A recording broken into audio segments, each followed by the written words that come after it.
Au-dessus des puissances, au-dessus des rois, au-dessus de la nature et de la création. Bonjour à tous, peuple du Seigneur, pour ces instants que vous m'accordez, durant lesquels je vais m'entretenir avec vous sur ce sujet qui m'a été donné, la croix au centre de nos vies.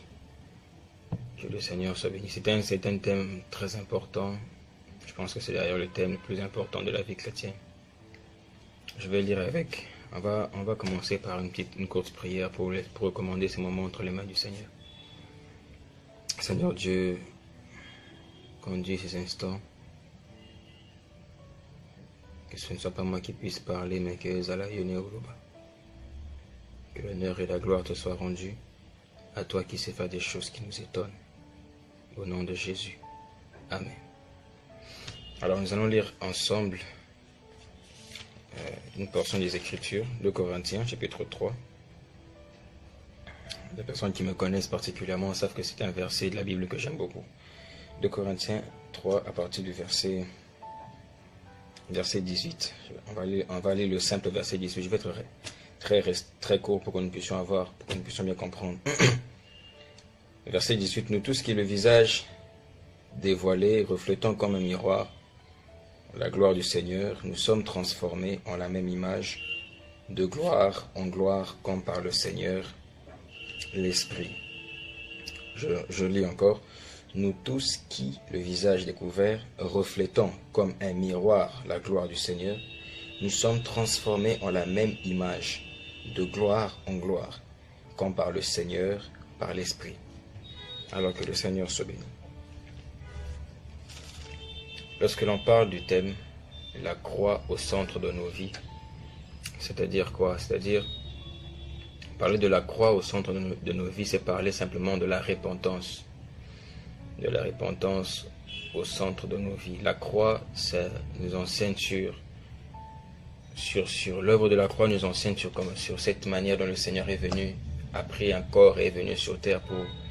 Le Dieu créateur de l'univers, du ciel et de la terre a pris un corps, il s'est formé un corps selon que la parole le dit, et puis il est venu sur terre. Et grâce à cela, il est venu sur terre, il s'est offert en sacrifice pour nous, afin que nous puissions entrer, que nous puissions pénétrer, nous aussi, que nous puissions revenir dans cet état que nous avons perdu au commencement de l'entente avec Dieu. Alors le Seigneur s'est offert en sacrifice, il s'est donné en sacrifice pour nos péchés, pour que nous puissions être... pour que l'alliance qui avait été détruite puisse être restaurée. Alors, la croix, c'est quoi? La croix, j'aimerais dire c'est deux choses. Premièrement, la croix, j'aimerais dire trois choses plutôt.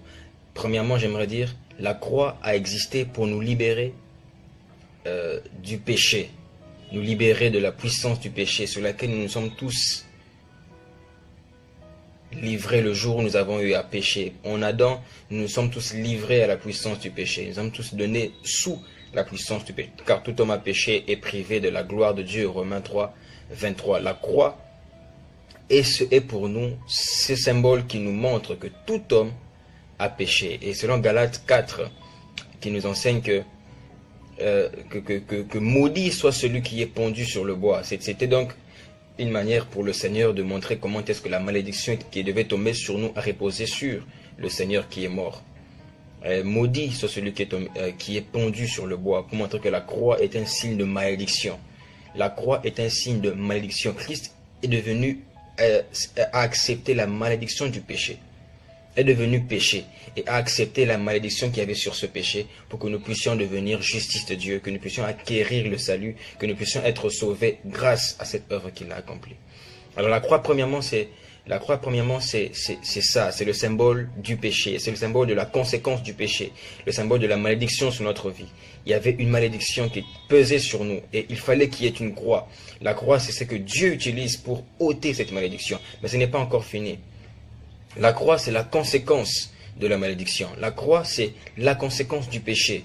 C'est-à-dire qu'il fallait qu'il y ait quelque chose qui se passe, qui se produise pour que nous puissions être libres de la puissance du péché. La croix, c'est ça, c'est cet instrument qui a été utilisé pour nous libérer de la puissance du péché. Ce n'est pas ça qui nous libère, mais c'est une des réalités qui se cache derrière la croix. Deuxième réalité concernant la croix, c'est que celui qui nous libère par la croix, c'est Christ. Celui qui nous libère par la croix, c'est Christ. On parle de l'œuvre de la croix, mais on parle de l'œuvre de la croix qui a été exécutée qui a été performée par une personne qui s'appelle Christ. Christ est celui qui nous libère de la puissance du péché. Il est passé par la croix, par l'instrument qu'on appelle la croix. Christ est celui qui nous libère. Il est celui que Dieu a envoyé pour nous libérer de la puissance du péché. Il est celui que Dieu a envoyé pour nous libérer de la puissance du mal qui agissait sur nous. Il est celui que Dieu a envoyé pour nous libérer de la puissance du péché qui régnait dans nos vies, qui nous a empêchés de le vivre, qui nous empêchait de vivre cette vie de pureté, qui nous tenait loin du Seigneur. Il est venu, il est mort, et il s'est donné en sacrifice pour nous sur la croix. Christ est le symbole.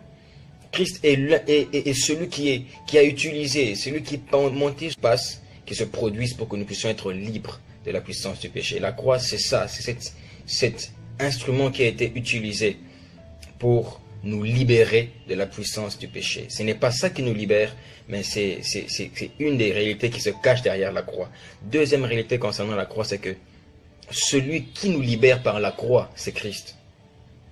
Celui qui nous libère par la croix, c'est Christ. On parle de l'œuvre de la croix, mais on parle de l'œuvre de la croix qui a été exécutée qui a été performée par une personne qui s'appelle Christ.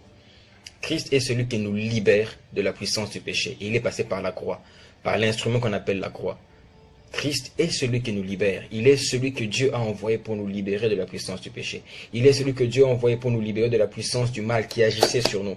Il est celui que Dieu a envoyé pour nous libérer de la puissance du péché qui régnait dans nos vies, qui nous a empêchés de le vivre, qui nous empêchait de vivre cette vie de pureté, qui nous tenait loin du Seigneur. Il est venu, il est mort, et il s'est donné en sacrifice pour nous sur la croix. Christ est le symbole. Christ est celui qui a utilisé, celui qui est monté sur cet instrument pour nous libérer de la puissance du péché. Christ est celui qui nous libère. La croix, c'est Christ. La croix, c'est l'œuvre de Christ. La croix, c'est la malédiction, comme on l'a dit. La croix, c'est la conséquence du péché, comme on l'a dit. Mais celui qui a accepté de travailler par cette croix pour nous libérer, c'est le Seigneur Jésus-Christ. Et le Seigneur Christ, c'est celui qui nous libère par l'œuvre de la croix. La Bible dit qu'il est le chemin, qu'il est la vérité, qu'il est la vie. Et qu'en dehors de lui, il n'y a point d'autre chemin. Il est le chemin, il est la vérité, il est la vie. Il est celui qui nous conduit vers le Père. La croix, c'est ça. La croix, c'est l'œuvre de Jésus.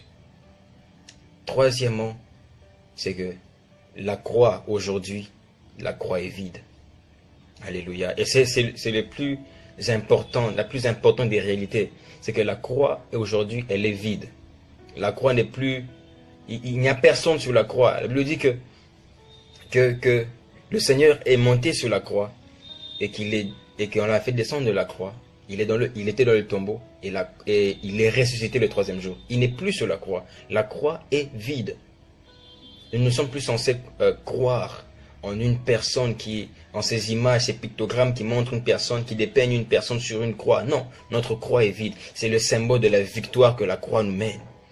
Christ n'est plus sur la croix. Nos péchés ont été cloués avec lui. Il a pris nos péchés. Il est mort sur la croix. La Bible dit que si nous sommes morts avec lui, nous ressusciterons aussi avec lui. Il est mort sur la croix. Il a pris nos péchés. Il s'est offert en sacrifice. Et l'œuvre de la croix a été vivre, qui nous empêchait de vivre cette vie de pureté, qui nous tenait loin du Seigneur. Il est venu, il est mort. Et il s'est donné en sacrifice pour nous sur la croix. Christ est le symbole. Christ est celui qui a utilisé, celui qui est monté sur cet instrument pour nous libérer de la puissance du péché. Christ est celui qui nous libère. La croix, c'est Christ.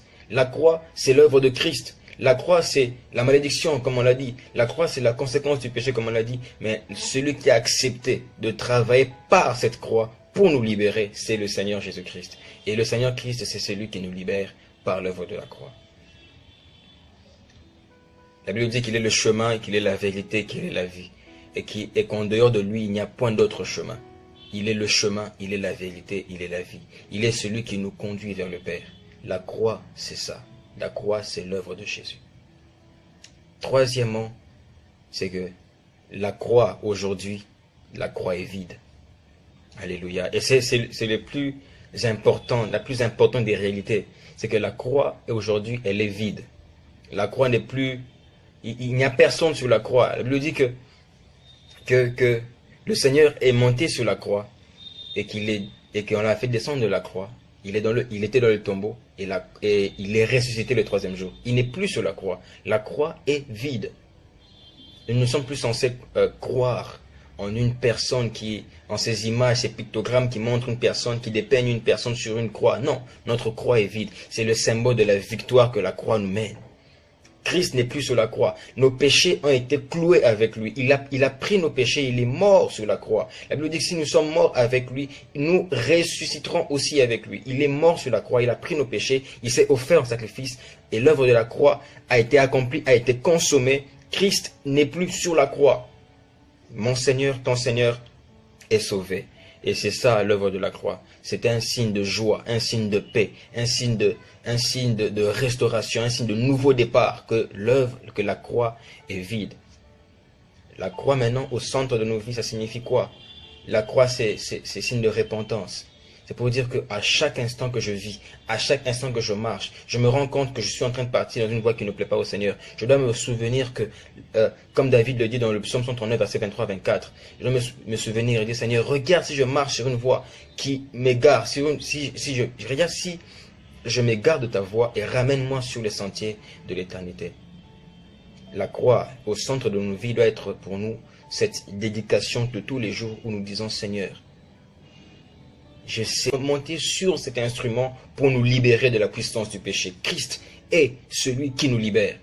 La croix, c'est Christ. La croix, c'est l'œuvre de Christ. La croix, c'est la malédiction, comme on l'a dit. La croix, c'est la conséquence du péché, comme on l'a dit. Mais celui qui a accepté de travailler par cette croix pour nous libérer, c'est le Seigneur Jésus-Christ. Et le Seigneur Christ, c'est celui qui nous libère par l'œuvre de la croix.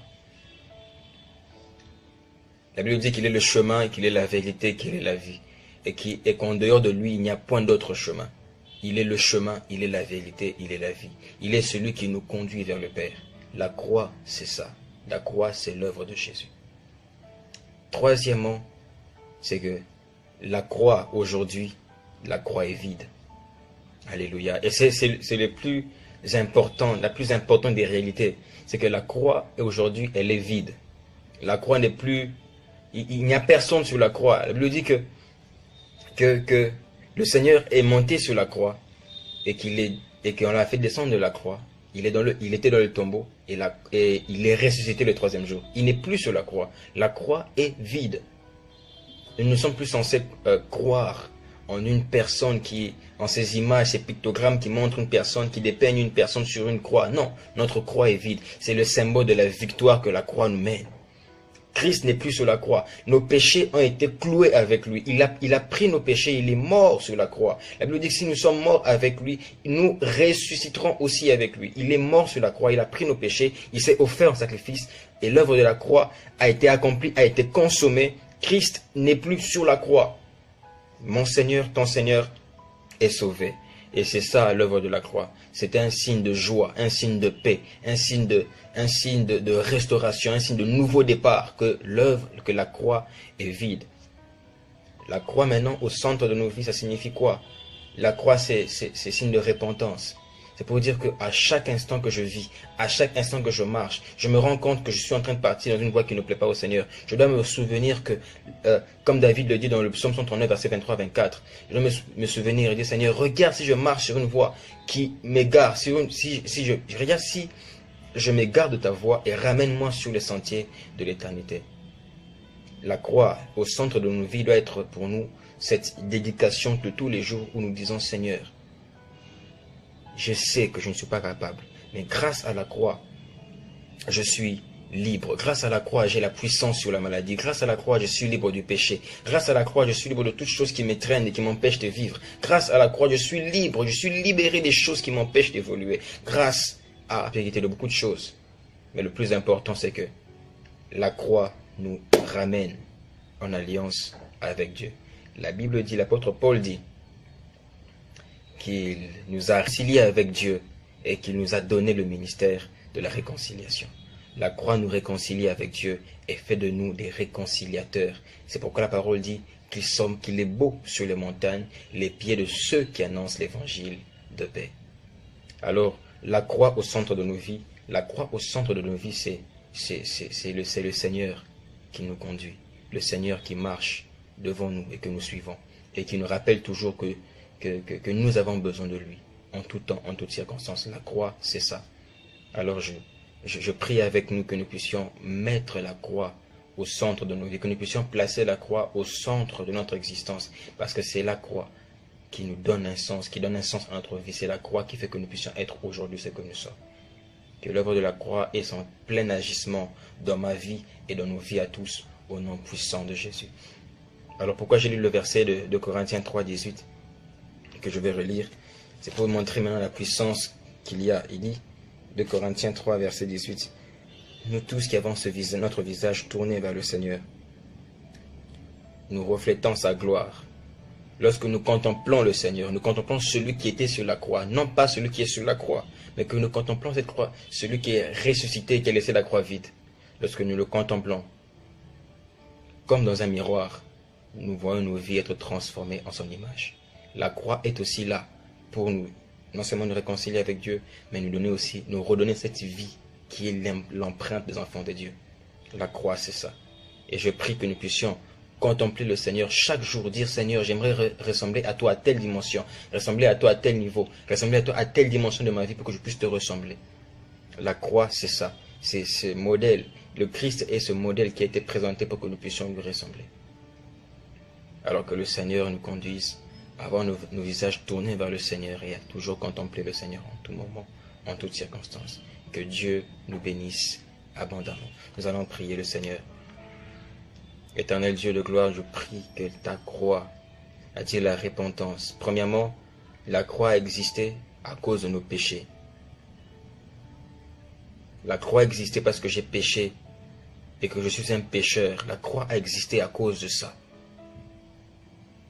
Deuxièmement, sur la croix, tu as opéré une œuvre salvatrice. Tu es mort en sacrifice, tu as pris ma place.